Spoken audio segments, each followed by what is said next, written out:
Saúde os telespectadores do canal Freedom. As principais notícias. No estúdio, Yuri Kovalievich. Olá. A guerra em Gaza acabou.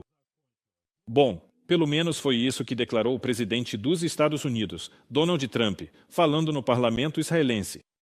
O acordo prevê o desarmamento do grupo Hamas. Lembro ainda que o chefe da Casa Branca chegou a Israel para a cúpula de líderes de mais de 20 países, dedicada à paz no setor de Gaza e no Oriente Médio. As negociações entre os terroristas do grupo Hamas e Israel começaram em 6 de outubro em Sharm el-Sheikh. Israel e também o Hamas aprovaram os princípios gerais do Plano Trump, segundo o qual as hostilidades devem cessar, os reféns devem ser libertados e a ajuda humanitária começará a chegar a Gaza. E até esse momento, o Hamas já havia libertado mais 13 reféns israelenses. No total, hoje foram libertadas 20 pessoas. Lembro que Israel e o Hamas estão nas fases iniciais de implementação da primeira etapa do Acordo de Paz sobre a Guerra, que dura desde 7 de outubro de 2023. Ela prevê a libertação dos últimos 48 reféns mantidos pelo grupo Hamas. Vamos discutir esse tema com um especialista ainda nesta hora. Em particular, vamos falar sobre as principais declarações e posições apresentadas pelo presidente dos Estados Unidos, Donald Trump, e sobre as expectativas relacionadas ao processo de resolução deste conflito entre Hamas e Israel ainda nesta hora. Então, fiquem ligados e não mudem de canal. Mais uma pessoa ficou ferida. Como resultado de um ataque russo com drone no distrito de Novgorod-Seversky, na região de Chernihiv. A informação foi divulgada pelo Serviço Estatal de Emergências da Ucrânia. O drone atingiu uma loja, causando um incêndio. Todos os serviços especializados estão trabalhando no local. A Federação Russa atacou um dormitório em Kharkiv. A informação foi divulgada pelo prefeito Igor Terekov. Segundo ele, o ataque foi realizado por um drone. No dormitório vivem, entre outros, deslocados forçados de Kupiansk. Segundo informações preliminares, ninguém ficou ferido. As janelas e o telhado do prédio também foram danificados. E 6 pessoas morreram em consequência do ataque da Federação Russa à região de Zaporizhzhia. 4 pessoas morreram e 2 ficaram feridas no distrito de Pologosk após um ataque de drone. Além disso, 2 pessoas morreram no distrito de Novopavlovsk. Lá, um drone atacou um carro de passeio. Como resultado, mais 2 pessoas também ficaram feridas. No total, em um dia, a Federação Russa realizou 570 ataques contra 18 localidades da região, informou o chefe da administração militar regional, Ivan Fedorov. Para os bombardeios, os russos usaram artilharia, bombas aéreas, drones e sistemas de lançamento múltiplo de foguetes. E durante a noite, a região de Odessa também foi alvo de ataque russo. O agressor atacou com drones o kamikaze. Há feridos, segundo informou o Serviço Estatal de Emergências da Ucrânia. Armazéns com produtos têxteis e equipamentos de costura pegaram fogo em grande escala. Um carro também foi incendiado. Já os drones do Serviço de Segurança da Ucrânia e das Forças de Operações Especiais atingiram o terminal marítimo de petróleo de Feodosia. Pelo menos 5 reservatórios foram atingidos, informaram fontes do Freedom sobre o Serviço de Segurança da Ucrânia. Como resultado do ataque, um grande incêndio começou no território do terminal de petróleo. A subestação de Feodosia também foi atingida. Transformadores e o sistema automático de proteção da central de despacho foram danificados. Uma série de explosões também ocorreu na subestação de Simferopol.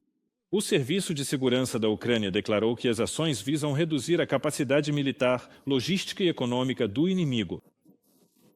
As capacidades técnicas permitem realizar ataques tanto em territórios temporariamente ocupados da Ucrânia quanto em áreas profundas da retaguarda da Rússia.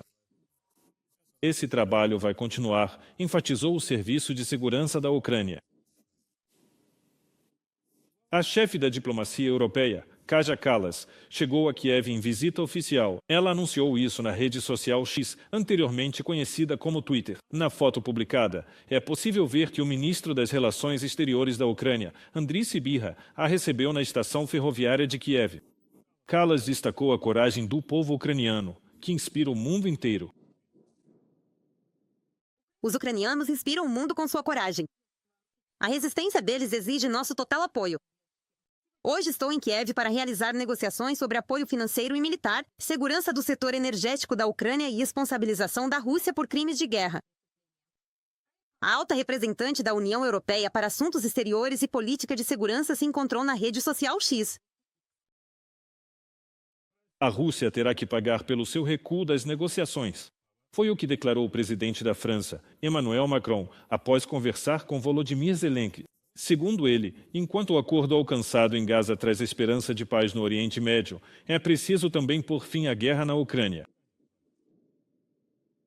Embora o acordo alcançado em Gaza traga esperança de paz no Oriente Médio, é necessário também acabar com a guerra na Ucrânia. Se a Rússia continuar com sua teimosia militar e se recusar a sentar à mesa de negociações, ela terá que pagar por isso. Emmanuel Macron, presidente da França, na rede social X.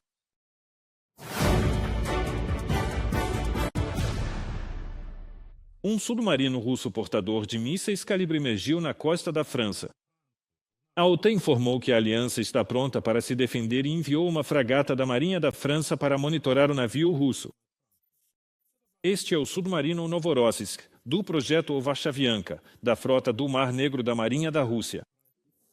É justamente desses submarinos desse projeto que a Rússia lança mísseis de cruzeiro contra a Ucrânia.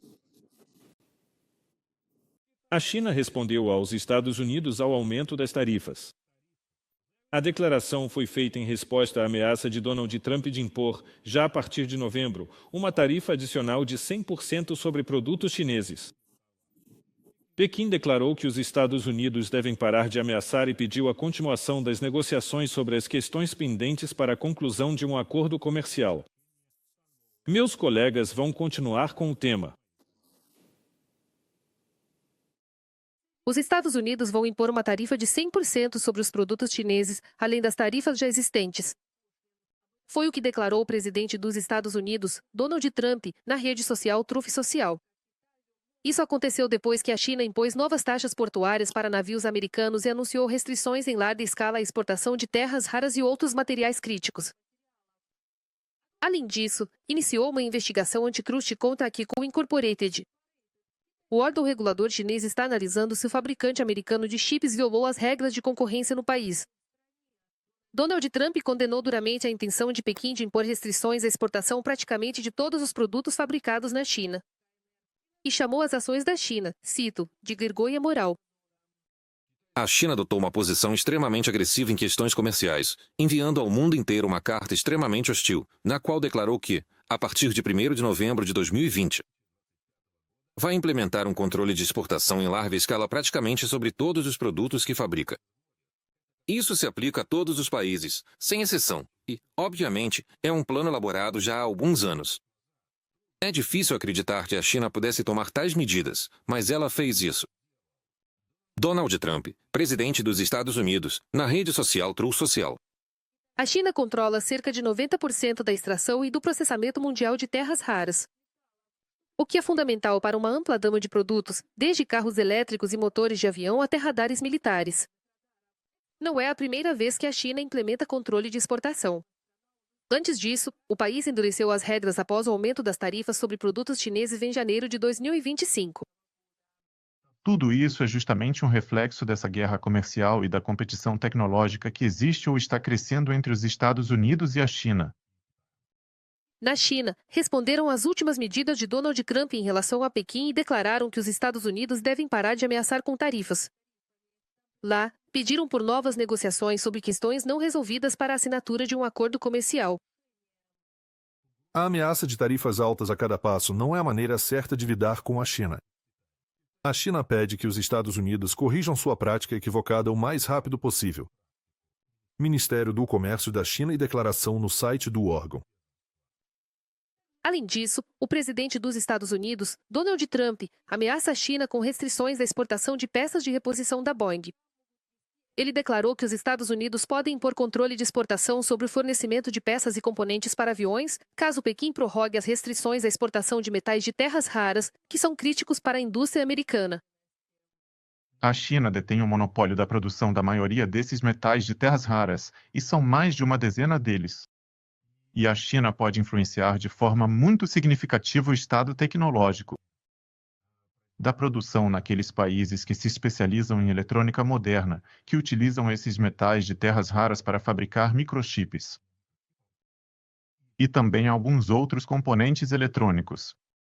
E esse controle permite à China usar os metais de terras raras e seu comércio como uma alavanca de pressão ou, pode-se dizer, como uma forma de defesa contra os Estados Unidos. O aumento do confronto comercial entre os Estados Unidos e a China na sexta-feira provocou uma reação brusca nos mercados financeiros. O petróleo e as criptomoedas despencaram rapidamente. E as ações das maiores empresas do mundo caíram mais de 2% após o fechamento do pregão.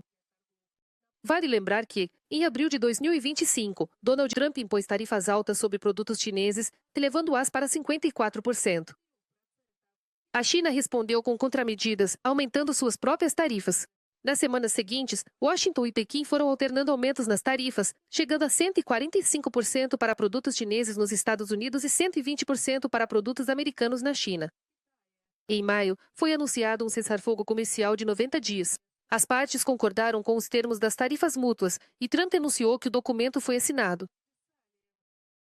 No dia 15 de setembro, Trump anunciou um grande encontro comercial na Europa entre os Estados Unidos da América e a China.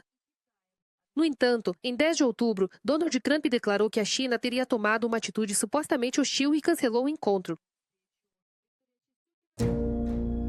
Inscreva-se no nosso canal UATV Português e mantenha-se atualizado com os eventos mais importantes, as principais notícias da Ucrânia e do mundo, análises profundas, reportagens exclusivas e entrevistas. Tudo ao alcance da sua mão em nosso canal. Junte-se à nossa comunidade de espectadores e mantenha-se conectado.